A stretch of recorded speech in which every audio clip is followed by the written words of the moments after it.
ሰላም ወገንታት እንዴት አደራችሁ? እግዚአብሔር ይመስገን በጣም ደህና ነኝ። እዚህ ጋር እንግዲህ ከምጥሬር ፖስት ያደረገችው ስቶሪ ምናምን አላደረገችም። ብሩኬ ደግሞ ከናቲ ወንድሙ ጋር መጥቷል። ሀሰንም ደግሞ ቁም ነገር አዘል ነገር ደግሞ ስቶሪ አድርጓል። እንዲሁም ደግሞ አዝግ ነው። ያው ሀሰን ታውቁታላችሁ፣ ግን ደግሞ አዝግ ነው ሲባል ቁም ነገር የለውም ማለት አይደለም። ባለፈውም እንዳልኳችሁ አንዳንድ ሰዎች ቀልድ የሚያበዙ ሰዎች በቃ እንደዚህ ነገሮችን በኢንጆ የሚያልፋቸው ሰዎች አይጨነቁም ወይ ደግሞ ቁም ነገር አያውቁም ማለት አይደለም። እዚህ ጋር ደግሞ ናቲ ያው ልደቱ ነበረ ባለፈው፣ ሃፒ በርዝዴይ ከእንደገና ማለት ነው፣ እንኳን ተወለድክ። ያው ሰርፕራይዝ አደረጉት መሰለኝ ትናንት ምናምን። ብቻ መወለድ ቋንቋ ነው የሚባለው ነገር እውነት ለመናገር ከእናት ልጅ ከአባት ልጅ ከተወለደ በላይ በጣም ብዙ ጊዜ ክሎዝ ምን ሆነው እንደዚሁ መወለድ ቋንቋ ነው የሚባለው ነገር ያያያዘን መተዋወቅ፣ ልብ ለልብ መገናኘት ነው አይደለም።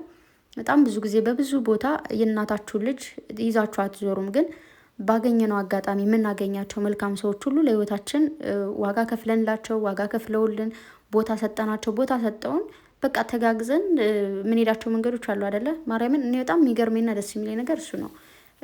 የሆነ አንዳንዴ ባዳ ነው ወይ ምናምን ይባላል። አይ ነው ባዳ ነው፣ ግን ምናልባት የቁርጥ ቀን ጊዜ ወይ ደግሞ ምናምን እንትን ላትሉ ትችላላችሁ። አሉ ግን አንዳንድ ሰዎች የቁርጥ ቀንም ሆነ የምንም ሆነ ከጎናችሁ ያሉ ብቻ ባጭሩ መልካም ሰዎችን ካጠገባችን ያደርግልን ማለት ነው የምፈልገው። እና ናቲ እንኳን ተወለድክ። ያው ለብሩክ ምርጥ ወንድሙ ለቅምጥሌ ምርጥ ወንድማቸው ነው እንደምታውቁት። ባለፈውም እንደዛ ፍቅር እንዲቀጥል ያደረገ ወንድማችን ነው ምላችሁ። ያው የእንትኑ ምንድን አንዳንዴ ድራማም ቢሆን ግን የድራማውን አጨራረስ ያሳመረው ሰው ነው። ስለዚህ እንኳን ተወለድክ፣ እንኳንም ደግሞ ተዋወቃችሁ፣ እኛም እንኳን አወቅን። ያው በእነሱ ብናቅም ማለት ነው።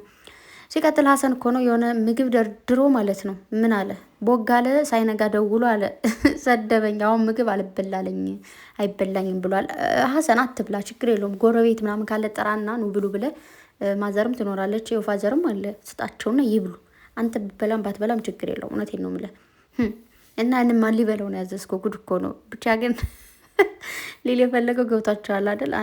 አንዳንድ ሰዎች የምሬን እኮ ነው። ግን አንዳንዴ ይሁን አንዳንድ ሰው ይደውላችሁና እንዴት አደርሽ ደህና አደርሽ ምናምን ብሎ በቃ ደህና አደርሽ ብለው ሴትም ትሁን ወንድ ቀናችሁን ፍቅት ያደርጉላችኋል። አንዳንዱ ደግሞ የሆነ ነገር ይጽፍላችኋል። የሆነ ነገር ብቻ አይደል ደስ የማይል ነገር ቀናችሁን የሚያበላሹት የሚመስላቸው ሰዎች አሉ። ሪል ግን አንዳንዴ እንደ ጠዋት ላይ ስንነሳ ደስ የሚል ነገር ጥሩ ነገር ስታዩ ደስ ብሏችሁ ትውላላችሁ አይደል? ደባሪ ነገር ስታዩ ደግሞ አስጠልቷችሁ ይውላል። ማለት የሚደብር ነገር አለው። በጠዋት ጥሩ ነገር መስማት ጥሩ ነገር ማየት ምናምን ደስ ይላል። ለዛ ነው ብዙ ጊዜ ከእንቅልፋችን እንደተነሳን ስልክ አትያዙ የሚባለው። ታያላችሁ፣ ትይዛላችሁ። በጠዋት ከእንቅልፋችሁ እንደተነሳችሁ ስልክ ማየት የለባችሁም። ከእንቅልፋችሁ ተነስታችሁ ሰላም አውለኝ ብላችሁ ምናምን ነው ከዛ ሶሻል ሚዲያ መግባት ካለባችሁ መግባት ያለባችሁ። ልክ ከእንቅልፋችሁ ከተነሳችሁ ካያችሁ ቀናችሁ ድብልቅልቅ ነው የሚወጣው። የምሬ ነው። በጣም ብዙ ደባሪ ነገር ልታዩ ትችላላችሁ ለማለት ፈልጌ ነው። ሲቀጥል እኔ የኔ ብቻ ይመስለኝ ነበር ይህ ነገር በጣም የገረመኝ እና ይቺ ሴት ማለት ነው ልክ የሆነ ወተት ልጠጣ ወተቱ እንደዚህ ግልብጥ ስታደርግ ኩባያ ላይ ምንድነው ግላስ ላይ ልታደርግ ስትል እንትን ላይ ይደፋል፣ ጣውላው ላይ ማለት ድፍት ታደርገች ትተው ሄደች። ከዛ ደግሞ ልብስ ይዛ ደግሞ እየመጣች ደግሞ ልብስ ወደቀባት። ከዛ ልብሱ ብትን አድርጋ ጥለው ሄደች። መኮረና ደግሞ እንደዚህ እንትን አድርጋ ከእቃው ላይ ልታደርግ ስትደፋባት አሁንም ደግሞ ደፋችሁ ነው ሄደች። ሜካፕ እንደዚህ ልትቀባ እንደዚህ ከንፈሯን ትያርች እያለ አልፎ ሄደባት ከከንፈሯ በታች እንደዚህ እንደምታት ለቀለቀችው። ከዛ የራሱ ጉዳይ ብላ ተወቹ ማለት ነው። ከዛ ቅምጥሌ ሁሌ በየወሩ እንደዚህ ነኝ ብላ ነው ሪፖስት ያደረገችውና በጣም ብዙ ሰው እንደዚህ ነው። ማርያምን በየቀኑ ላይሆን ይችላል፣ ግን የሆነ ታይም ላይ ነገሮች ማለት ነው የሆነ ነገር ልታደርጉ ስትፈልጉ እንደዚህ እንትን ይላል። ልክ ይሄውን በቁሳቁስ ነው አይደለ የታየው፣ ግን እስቲል ላይፍ ላይ አለ ማለት ላይፍ ላይ ስላችሁ ህይወታችሁ ላይ የሆነ ነገር ልታስተካክሉ ፈልጋችሁ ይሄ ማይታይ ነገር ማይደፋ ነገር ምናምን ሆኖ ግን የሆነ እቅዳችሁ እንደዚህ ያደርጋለሁ ምናምን ብላችሁ ከዛ ያቀጥ ምም ይላል። ከዛ በቃ ይሄን ላድርገው እንጂ ቅርቤ ብላችሁ ደግሞ ሌላ ስትሞክሩ እንደዛው በቃ አንዳንድ ቀን ምንም ነገር ሳይሳካላችሁ ሰላም ነገር ሳትሰሙ ሰላም ሳትሆኑ ሳትስቁ ምትሉበት ቀን አለ ማርያምን። ስለዚህ በሁላችን በጣም በብዙ ሰው በቃ ሁሉም ሰው ላይ ያለ ነገር ነውና እንዴት እንደሳቆኝ ሳይው ማለት መጀመሪያ ሪፖስት ላይ ስለጻፈችበት ሁላ ነው ገብቻ ያየሁት ማለት ነውና ሪፖስት አድርጋ የጻፈችበት ቅምጥል ይመች የኔ ቆንጆ። ከዛ ደግሞ ይሄ ማለት ነው ድሮ ተማሪ እያለ ሴት መሀል ተቀመጥኩኝ ብለህ አልቅሳህል አሉ አንተ ጭድ ምንድን ነው ጭድ የሚል ነገር ነው ሪፖስት ታደረገችውና ግን ማለት ነው ድሮ በተለይ ኤሌመንታሪ ስንማር ከኤሌመንታሪም ራሱ ትልቅ ሆነንም ወንድ አይደለም ወንድ ጋር ተቀምጣችሁ ወንድ ከጀርባችሁ ወይ ከፊታችሁ ከተቀመጠ አይጨንቃችሁም ማለት የሆነ በቃ ከዛ ደግሞ ሙድ ይያዝባችኋል ማለት ጓደኞቻችሁ ምናምን እንደዚህ እኮ እሷ እንደዚህ ብላ ምናምን ትባላላችሁና በጣም ትሸማቀቃላችሁ፣ እናንተም ትፈራላችሁ። በቃ ከእነሱ ጋር መቀመጥ አትወዱም፣ አትፈልጉም። የሚያለቅስ ሰውም ይኖራል ልክ አሁን እንደዚህ ልጅ ማለት ግን የአሁን ጊዜ ልጅ ግን እንደዛ አይደሉም፣ ያውቃሉ። ምንድን ነው በስለዋል። በጣም ብዙ ነገሮች ሶሻል ሚዲያዎችን ያውቃሉ ምናምናምን አይደለም አብረን አንቀመጥም ሊሉ አብረን እንቀመጥ ብሎ ራሱ መቀመጥ የሚችሉ ነው የሚመስለኝ። እኔ ግን አሁን ላይ የምሬን ነው የምታዩ ከሆነ አሁን ድሮ ልክ አብራችሁ እንደዚህ መንገድ ላይ የሆነ ሰው አይደለም አብራችሁ የምር እየሄዳችሁ ቀርቶ እርቀቱ ያ ሰው የራሱ መንገድ እየሄድ እናንተ የራሳችሁ መንገድ እየሄዳችሁ ራሱ በጣም ነው የምትሸማቀቁት፣ በጣም ነው የምትፈሩት ምናምን። አሁን ላይ እንደዛ አይደለም። ትምህርት ቤት ሲሄዱም ስናያቸው ተያይዘው ነው የሚሄዱት የሚመጡት ምንም ሲሉ ምናምን በቃ የሰለጠነ ጊዜ ነው መሰለኝ። ግን ችግር የለውም ይሰልጥን እንግዲህ ምን ማድረግ ይቻላል። እኛ እንደዛ ተጃጅለን ትላላችሁ እና በጣም ብዙ ወንዶች ግን እንደዚህ ያሉ የሚፈሩ ሊኖሩ ይችላሉ። ግን በጣም ብዙ ጊዜ ቢሸማቀቁ ሴቶች ናቸው በዛን ጊዜ። የሀሰን ቁም ነገር ደግሞ ምንድን ነው? ስለ አባቴ ብዙም አልናገርም፣ ነገር ግን የነገን የመኖር ተስፋ ማደርገው በሱ ነው። ምናልባት አባቴ የምወደው ነገር ላያውቅ ይችላል፣ ግን የሚያስፈልገኝን ለመስጠት ብዙ መስዋዕትነትን ከፍሏል። አባቴም ፍቅሩን በቃላት ሳይሆን በሕይወቱ እንደሚወደኝ አሳይቶኛል። በማንም የማልቀይረህ አባዬ እወዳለሁ ይላል። በመጀመሪያ ሀሰን አባትህን ረዥም ዕድሜ ከጤና ጋር ይስጣቸው።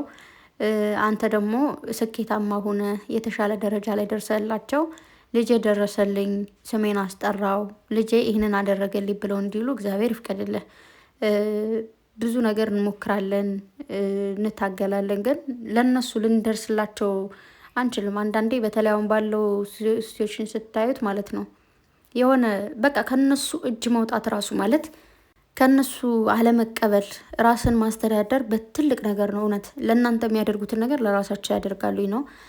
በጣም ብዙዎቻችን የሚመስለን ምናምን የምንጨናነቀው ብዬ ማስበው በጣም ብዙ እንጨናነቃለን። ግን ብዙ ወጣቶች አሉ አሁንም ስቲል ከእናት ከአባት መቀበል እየተቀበሉ ያሉ እና ደግሞ እነሱ ፈልገውት አይደለም። ማንም ከማንም መቀበል አይፈልግም። ግን በቃ ህይወት ታስገድዳችኋለች፣ አልሳካላችሁ ትላለች፣ ጠማማ ትሆንባችኋለች እና ስለዚህ ሀሰን ያው በትንሹ ስኬታማ ነው ብዬ አስባለሁ። ምክንያቱም ቢያንስ ከእነሱ ወጣ ራስን እያስተዳደርክ ያለ ልጅ ስለሆንክ፣ ከዛ መቀጠል ደግሞ እንግዲህ እነሱን ማስተዳደር እንኳን ልቻል ባትልም ግን የሆነ የሚያስፈልጋቸውን ነገር ልክ አሁን አባትህ የምትፈልገውን ነገር የምትወደውን ነገር ላያውቅ ይችላል። ግን የሚያስፈልገን ነገር እንደሚያደርግ ሁሉ የሚያስፈልገውን ነገር ለማድረግ ያብቃ ማለት እፈልጋለሁ። ሁላችንም ያብቃችሁ የምር በቃ እና አባቶቻችን በተለይ እንደሚወዱ ብዙ ጊዜ አይነግሩንም። ብዙ ጊዜ አይደለም ጭራሽም ነግረውን አያውቁም። እንዲሁም ደግሞ በቃ የሚያስፈልገን ነገር ግን ያውቃሉ። ምን እንደሚያስፈልገን፣ ምን መብላት እንዳለብን፣ ምን መልበስ እንዳለብን፣ ምን መሆን እንዳለብን ምናምን በጣም ብዙ ነገሮችን ያውቃሉ። ግን ብዙ ጊዜ ቃላት መግለጽ አይችሉም አባቶች።